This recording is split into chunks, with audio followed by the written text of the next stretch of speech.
Attention please. This uploading is only for educational purpose.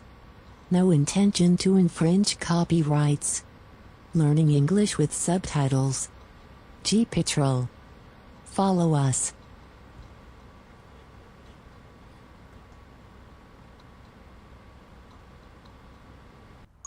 Later that night, exorcist Ian Lawman arrives.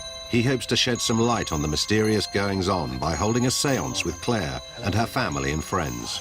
Johnny and I and Steve spent the night here last night, Yeah. and some very interesting findings, to say the least, really.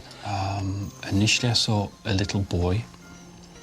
Then Johnny linked in with a girl, and then we found out this girl came to me. So we have two children involved here somewhere as well. So there's quite a lot of things going on, particularly in your house. I had a feeling that it was probably more than just one, you know, but not tied in with each other. Okay. I got the feeling that it was Sure. separate. So Okay. that kind of possibly fits in, doesn't it? Yeah. Okay, I think what I'd like to do at this point is walk around the property with you and try and certainly make some links and put the puzzle together, really. Okay. If you're happy with that. Yeah. Okay, that's great. First, Ian takes the group upstairs to see if they can sense the spirit children, Daniel and Rebecca. And in the spare bedroom, Ian picks up on something. I'm getting what I call residual energy, and that's energy that's either attached to somebody or it's an energy that a spirit or an entity is left behind, almost like their footprint. Just on the EVP spike at the back of Johnny. Can you just explain what you felt? Just absolutely, it was like bitter cold down the back of my legs. I just had the same thing. Yeah. That feels really hot. I couldn't really take my jacket off now because I'm warm enough. But around the back of my legs, it's really cold. Just came, went to about 2 or 3 and dropped. It went to 2 or 3.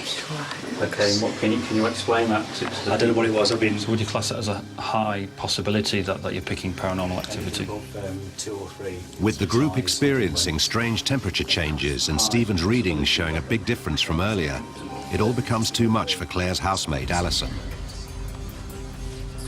So just a brief thing. Just a brief thing, seconds. Just peeked. Because I know how sensitive you are to that. They move on to Claire's room, and Ian thinks he senses another spirit, but this one is less benign. I'm getting not a nice feeling at this minute in time in here. I'm getting like a tightness, a choking.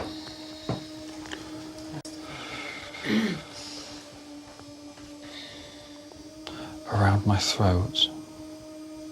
It's in this room that Claire's been told a little boy was hung from a beam.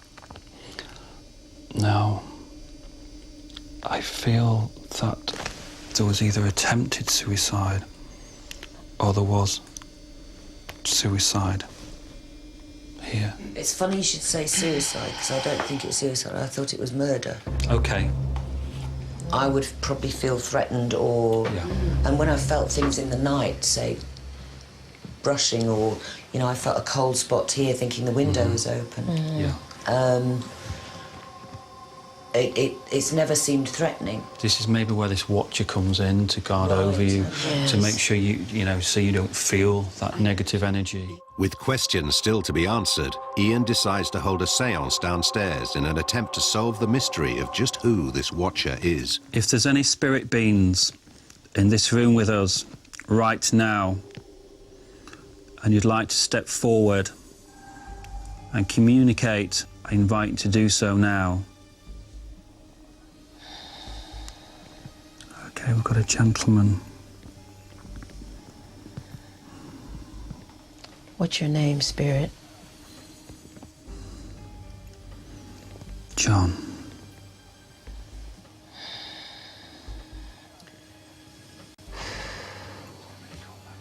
What's your wife's name, John?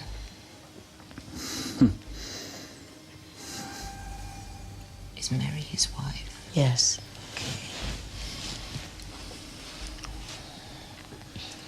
That's the Mary that I got last night. Yeah.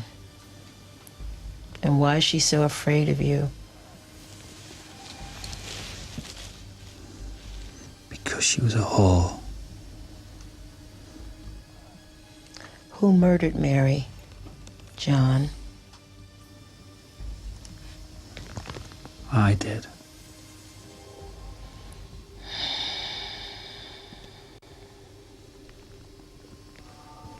Come forward, Mary. Don't you dare.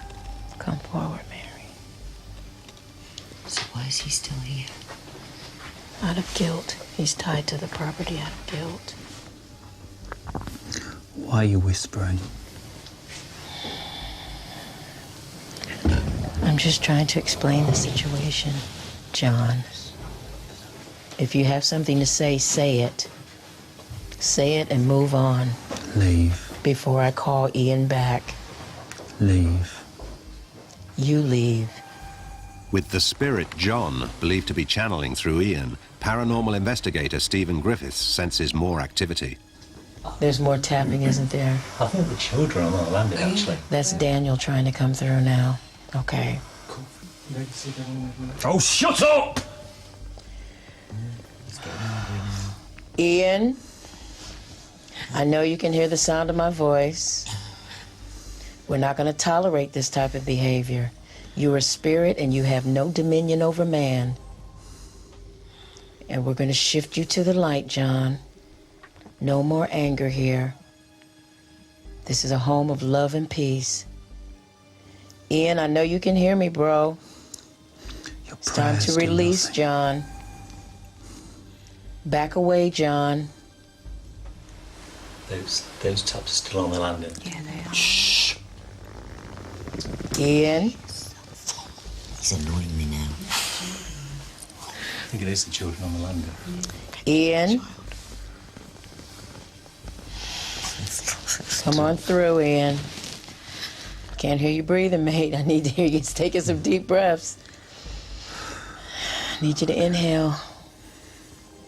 I'm okay. Okay, mate. Well done. Thank you for that. Thank you for that. Thank you, Lord. The children are hiding, Johnny.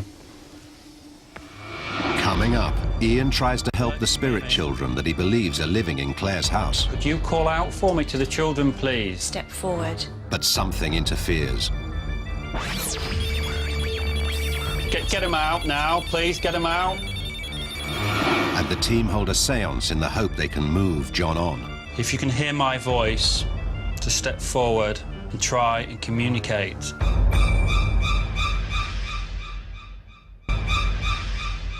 Claire King believes her house is haunted by various lost souls, so she's called in the Living with the Dead team to investigate. Did you hear that? What? You okay? There was suicide. Something cold just went brushed past me. They believe they have already sensed a number of entities, including a murderer called John, his victim Mary, who was also his wife, and her 2 children, Daniel and Rebecca. The next challenge for the team is to try and move on the dark spirit John, which Ian feels is threatening the children. In my opinion, I think we need to help the children first. They're a priority because they're young and they need our help.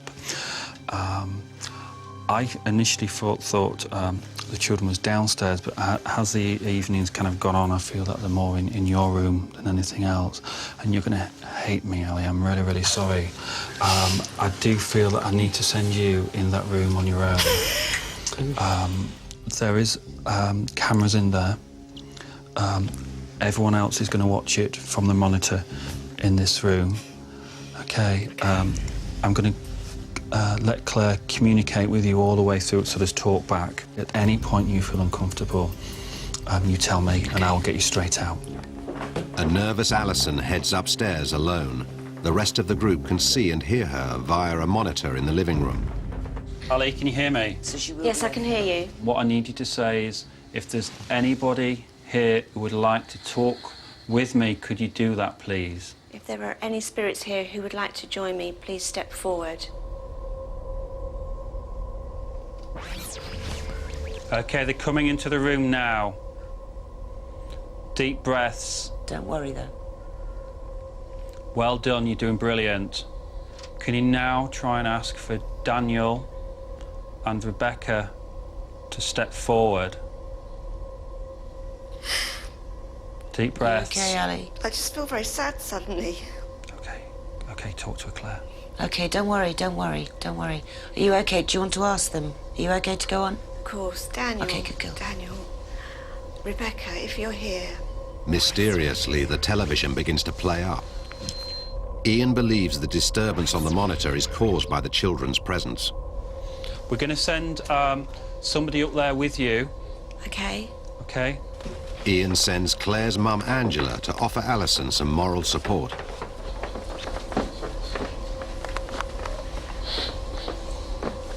Well done, guys, well done. Angela, can you hear me? Yes, I can. Okay, could you call out for me to the children, please? Ask them to step forward, darling, for me, please. Daniel, Rebecca, can you step forward, please? Daniel, Rebecca. Will you please step forward if you're here? Whoa. Can you still hear me? Yes. Are they with us? Yeah, the camera Yeah. just went blank again and then it's come back on. Any more changes? Suddenly, they hear a noise. What's that? No. There's nothing here. It's not my phone. Who's upstairs? That's from... It's coming from you. It's not from here. Get him out now, please. Get him out. Can you get him out, quick? Oh, don't. Oh, put my taxi. Have we got a fire alarm? Oh. Who broke the sensors? With only Alison and Angela upstairs in the bedroom, who could have triggered the motion sensors? Okay. Oh, I thought it was the fire alarm. Okay. Can I? Ian believes the spirit John set off the alarm in an attempt to get to the children, so he sends Claire and her friend Amanda to Claire's bedroom to distract John, while housemate Alison and mum Angela invite the children into their room to keep them safe. Daniel, Rebecca, if you're here, please step forward. Claire, can you hear me? Yes, I can. Okay, Claire, what I need you to do is now invite John to come forward if you can for me, please. If you can hear me, John, please come forward. What's happening in the room, sweetie? I've asked him to tap, and we heard a slight tap in the room. He's definitely there. We can hear something outside the room on the landing. Oh, Jesus. And in the bathroom. Oh, shit. Can you hear me? Can you speak to me? It is in my room. We've been hearing noise and taps, and it went dead as soon as I walked in the room. We have a feeling that he is with us. Did you hear that? Did you hear that noise through there? He's in the bathroom. Why is he in the bathroom, though? Why the bathroom? Is that an extension, or is that the oldest part? Oldest is all part, the oldest part. We know something's happening, and I feel it's in your room, Claire, over. We've heard him outside the room, and then he's now gone into the bathroom. We've heard noises from the bathroom since. Okay, do you want to move into the bathroom? Not really. Sorry, that's an order. Thought it might be. Come on, love. Gosh, it's getting dark in here. I know. Right. John, are you in here? John, are you around? Please make your presence known. Did you leave that cupboard Can open? you invite John forward for me, please? Yes, I have been. We've been asking him for the last sort of quarter of an hour. He's been in the room. He's behind the door. Oh, shut up, don't say that. That's a reflection of the light. At the other end of the corridor in Alison's room, Ian thinks he spots something. There's actually somebody stood between you both now. Okay. Exactly where you've just looked, Angela. Is it? I felt there's something, yes. I looked to see if there's anything Okay. there. Can you explain what you felt, please? As if someone was behind me. But it was large and the children are small. Yes, I can hear you. It keeps cutting out again now. Okay, he's draining energy pretty fast. I need you to ask him quite strictly to leave your house, please. John, I know you're in here. Please, you can hear me. Leave my house. And it is my house now. It's no longer your house.